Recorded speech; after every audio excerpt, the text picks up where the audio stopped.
So the bigger challenge for us is how do you retain people? Because many a times the freshers, when they come in, within 6 months, 1 year after you train, they leave. Yeah. So that has been a big challenge which we are still trying to address.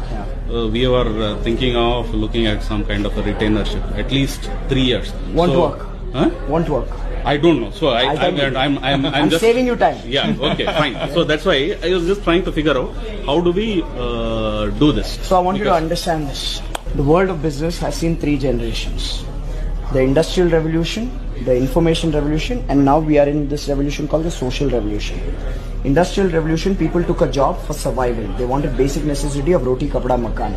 So they went in and they worked in a workplace, and they didn't leave that workplace even if the boss was abusive, and even if the boss would physically beat them up, people would not leave.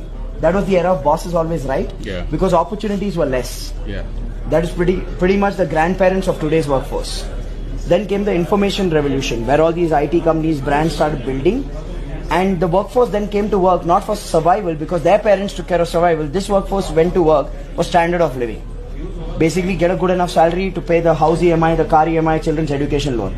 Pretty much your generation. You went to work for that, for standard of living. Absolutely, yeah. Now in this generation, loyalty reduced. Now the truth is that loyalty never existed in the first place.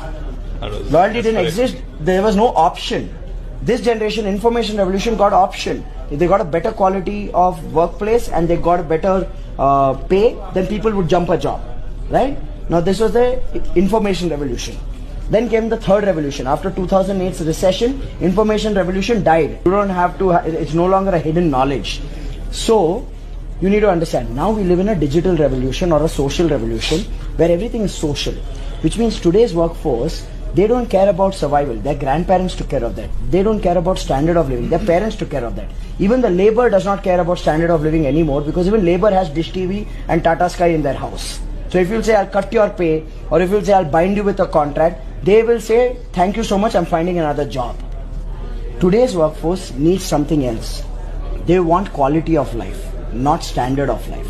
Standard of life, parents took care. Today's workforce is thinking quality of life, which means quality of workplace, which means quality of job, quality of environment, quality of role, opportunity, learning and rewards.